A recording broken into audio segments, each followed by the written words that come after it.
Hey guys, I really hate saying hey guys on YouTube video intros, but hey guys, here is a book review of what I think is the best tennis book. It's Winning Ugly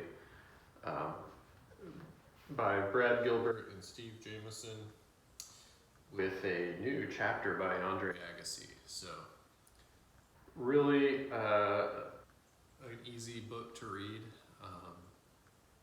It's got 3 real main chapters, so if you're aware of Brad Gilbert at all, he's a former pro player who admittedly has terrible strokes.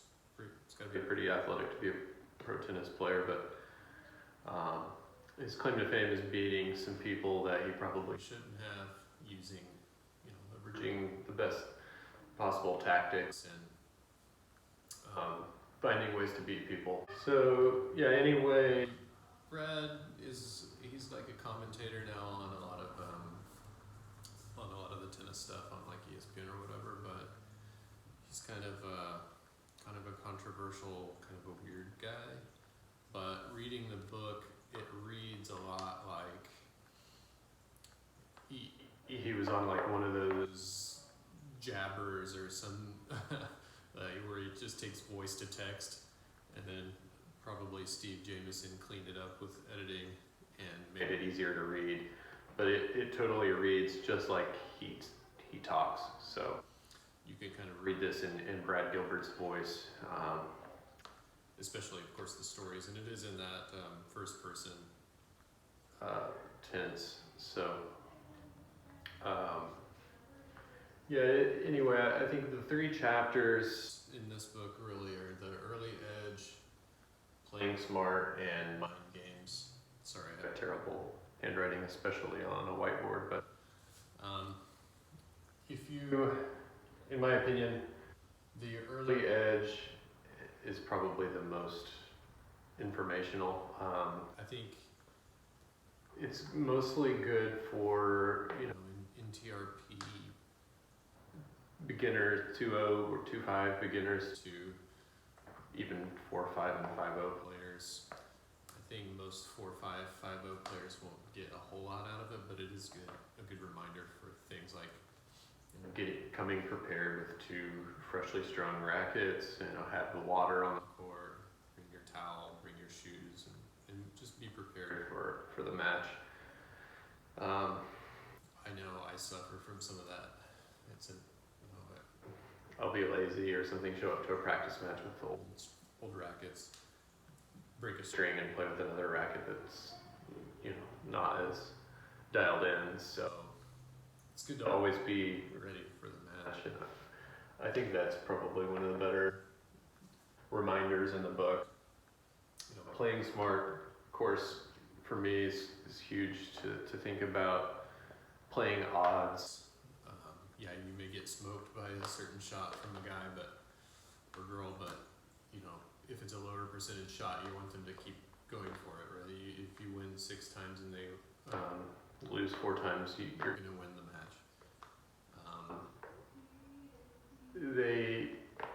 The idea is playing odds, playing within your abilities, and focusing on a little bit on the score, and then Brad in the book talks about thinking about who is doing what to whom. So if you're the one, are you dictating the ball against them? So are you hitting inside out forehands to their backhands and creating the winning points? Or are they doing that to you? And if you're aware of what's happening in the match, then you can make the adjustment and play smart. Absolutely a good takeaway from the book, something that anybody at any level can use. The mind games part too, also really interesting. He talks about, I think it's 7 hidden ad points. Basically, a hidden ad point is anything that is at 30. Well, 30, 15, 30, 30 all, 30, 40, obviously, but any 30 point So the goal is at like at level 30. Yeah, it's not an add point, like right, it's not a game point or a break point, but it's one away from it. So that point actually sets you up for that game point or break point. And so you want to lock it down on those points, play conservative, but hit your shots and just have bigger targets and wait and be more patient on those points and focus. I tried that actually last week in a match because it's something I don't inherently do. I really focus more at like 30 all. But 15, 30, love 30, I started trying to focus more on those, and really, I think it does make a difference there in some of the games. It seemed like, if you just stay in that and you can maybe get an opportunity and get lucky on some shots too. But I thought that was a pretty good takeaway from the book. This is a book that, too, he puts a lot of anecdotes in. He tells a lot of stories from his pro playing days. And, I mean, that's almost like half of the book, right? Or probably more than half of the book is him talking about some match he played professionally. And I don't know I think for me, those were really like the less important parts of the book. I think that, yes, you can read this book and take away something no matter what level you are. I think it's also a book that's worth reading multiple times. I've reread this one probably 3 or 4 times, and I take away something each time. It's just a great little resource. I mean, if you're thinking about buying a tennis course, probably buy this book first.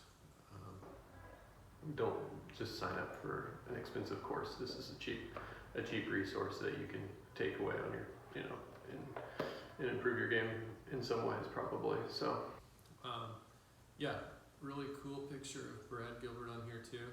If you like that 90s style like I do, go ahead and buy the book.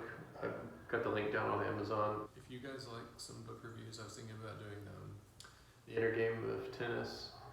I like that book, but if you want me to do another review on Inner Game of Tennis, let me know in the comments.